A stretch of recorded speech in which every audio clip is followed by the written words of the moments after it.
প্রিয় দর্শক, এই হচ্ছে সেই আয়নাঘর, যে আয়নাঘরে শত শত মানুষ গুম করে এখানে রাখা হতো এবং বছরের পর বছর তারা এই অন্ধকার গহীনে থেকেছে।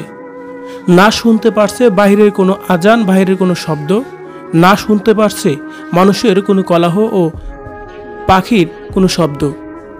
এই অন্ধকার ঘরের মধ্যেই তাদের বছরের পর বছর কাটানো হয়েছে। নাম দিয়েছে আয়নাঘর।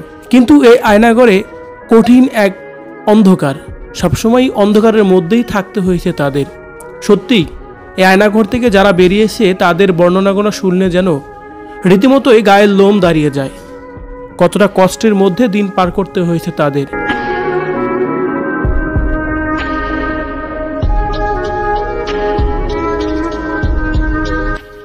গহীন এই আয়নাঘরের ভিতরে আপনি থাকলে কতদিনই বা থাকতে পারতেন? অন্ধকার এই ঘরটি দেখে আপনার কি মনে হচ্ছে যে বাংলাদেশের জেল হাজতে তো এমন নেই? প্রিয় দর্শক, শেখ হাসিনার এমন কর্মকাণ্ডকে আপনি কিভাবে দেখছেন? কমেন্ট করে জানিয়ে দিন কমেন্ট বক্সে।